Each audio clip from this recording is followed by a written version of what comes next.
למה כל כך יש חביבות לשם ברוך הוא על זכירת יציאת מצרים? בשביל להראות לכולנו כמה כולם אהובים לפניו. הרי אם זה היה רק משה רבנו הצדיק הגדול והעצום, אז היה יוצא משה רבנו לבד. לא היה צריך להוציא את כל עם ישראל. בזה זה נגמר שהשם ברוך הוא היה נגלה אליו בסנה ונותן לו תורה ולגאול את כל העולם. אז מה עשה השם יתברך? החזיר את משה רבנו לעשות סיבוב כל כך גדול, בשביל להחזיר אותו רק לאחר מכן, בשביל לתת לו את התורה. אז יחשבו כולם, בשביל מי היה כל המסע הזה? הרי השם כבר היה איתו באותו מקום בשביל לתת לו את התורה, והוא לא נתן לו. הוא חיכה בשביל להתגלות אליו, להגיד לו שלך תציל את העם שלי, לך תושיע את העם שלי. אני לא יכול לראות אותם בצער הזה שהם בצער והם צועקים והם סובלים והם מתייסרים, אבל בגלל שהם פנו לשם, הם ביקשו אותו, הם רצו שהוא יושיע אותם. תחשבו כמה תנאים יש לנו היום שאנחנו בכלל לא צריכים לבקש אותו. אין מצד שטוב לעולם, אין מצד שחושבים שכבר זה מעין גאולה, אין מצד שחושבים שיש פרנסה, אין מצד שחושבים שכבר יש לאדם כל מה שהוא צריך. מה שמבקשים זה רק פרנסה, ילדים וחתונה ובית, אבל אף אחד לא מבקש כבר שהוא יהיה לפנינו בעמוד ענן, בעמוד אש, ותעל שבתם אל האלוהים. זה היה במצרים. אבל איפה השווה שלנו מבפנים? לבקש שכבר די, קלו כל הקיצין. כמה סבל יש בעם הזה, וכמה צער יש בעם הזה, וכמה יתומים ואלמנות ומסכנים וחולים ובעלי איסורים שמתייסרים בכל פעם. אפשר להעביר את הזמן וכולם מעבירים, אפשר עוד פעם ללמוד ולפלפל בחוכמה ולהתקדם, אבל הגלות נשארת גלות והעם סובל, ואפשר לעצור את זה, כי עוד אחד ועוד אחד ועוד אחד ועוד אחד שיגיד די לצרותינו, שישבע מהלב שלו ויגיד להשם ברוך הוא מתוך הלב, אפילו אם זה מתוך שווה, אנחנו רוצים לראות אותך מלכנו, אנחנו רוצים לראות אותך, אנחנו רוצים שתגאל אותנו, אנחנו רוצים שתלך לפנינו, אנחנו רוצים שתנחה אותנו, רוצים שתאמר די לצרותינו, רוצים שתרחם עלינו, רוצים שתושיע אותנו. לבקש אותו יתברך, זה הדבר שהשם ברוך הוא רוצה לשמוע. מיד לאחר תפילה בערב שבת שהיה לסדר, אז אמרתי לכולם שלא ישכחו לבקש בקשה אחת, שמיד בסיום ההגדה, אחרי שעשינו את הכל וקראנו את כל המדרשים ואת כל הניסים והמופתים ובקשים לשנה הבאה בירושלים, אבל לבקש מהשם, אנחנו קוראים את זה, יצאנו ממצרים, אבל עדיין אנחנו לא בגאולה השלמה השם. אנחנו רוצים את הגאולה השלמה שלך. אנחנו רוצים לראות את הנחת שיש לך, נחת מאיתנו, כי כל עם ישראל, כולם, כל אחד ואחד, וכל אחת ואחת, כולם מיוחדים לאין שיעור. ויש אהבה של השם ברוך הוא על כל אחד ואחד בהשגחה פרטית ומדוקדקת.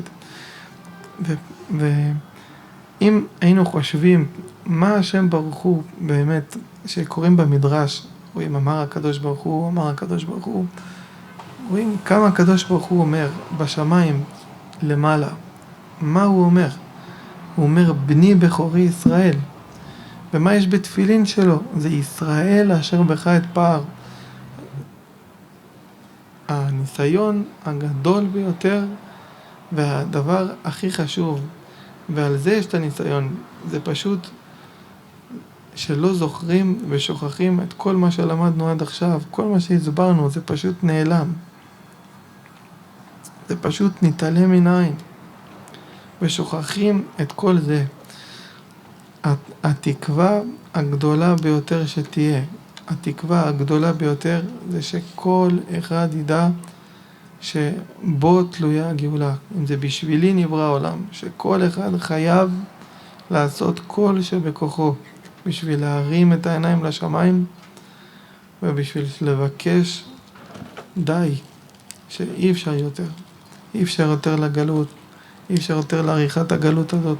אנחנו רוצים לראות את כל הנבואות, אם עוד אחד ועוד אחד ועוד אחד ועוד אחד ועוד אחד יעשה, אז אנחנו נוכל לראות סוף סוף את מה שעומד ומה שמסתיר את הווילון הזה שנקרא רקיע. זה וילון, מה שיש פה לפנינו בשמיים, והשם ברוך הוא יסיר את הווילון, ואז יהיה גילוי למלכותו, ויראו כולם שאומרים כל הזמן השם מלך, אדוני מלך, אדוני מלך, אדוני מלך עולם ועד. השם לא אוהב עבודה זרה, הוא לא אוהב שהולכים אחרי אדם, הוא אוהב שהולכים עם העיניים למעלה ואוהבים אותו ועושים בשבילו. ונזכור תמיד שהיינו במצרים ואנחנו לעולם לא נהיה במצרים, והיינו עבדים, אבל אצל השם ברוך הוא אנחנו בנים. העבדות היא כבר יצאנו ממנה, העבדות אין לנו חלק איתה. האהבה לשם, שאנחנו הבנים שלו, וההסתכלות היא תהיה מתוך האהבה ומתוך החיבה, לאהוב ולתת שלום בכל העולם ובכל הנבראים, אין מצד דרך ארץ, אין מצד המידות, אין מצד המחשבה. זה לאהוב כל אחד, זה לכבד כל אחד, ולשאת את העיניים לשמיים ולהרגיש הישועה האמיתית והישועה השלמה שאני חפץ בה יותר מכל. זה בטל שבתם אל האלוהים. זה שכמו שהם היו במצרים וכל מה שהם ציפו וכל מה שהם שיוו לו, זה שהם רוצים את האלוה, הם רוצים שהאל שנמצא איתם במצרים יתגלה ויוציא אותם. ואם אנחנו גם נהיה פה ונבקש את זה, אז זה יהיה.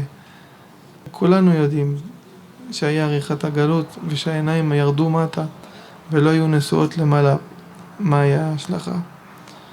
שאנחנו נזכה שהשם ברוך הוא יעטוף אותנו ברחמים, ויתמלא עלינו ברחמים גדולים, וברחמים גדולים אקבצך, שנזכה לזה. ומהיום כל אחד יחשוב יותר על העניין הזה ויעביר אותו הלאה והלאה, עד שזה יתעורר בין כל אחד ואחד, בין כולם, את המשמעות הזאת של לבקש את זה מלפניו יתברך. ויהי רצון שיהיה לפני אדוננו הבורא ברוך הוא נחת רוח לפניו, נחת רוח, שיהיה לפניו נחת רוח, וכל הנבראים כולם יעללו אותו וישבחו אותו ויפארו אותו.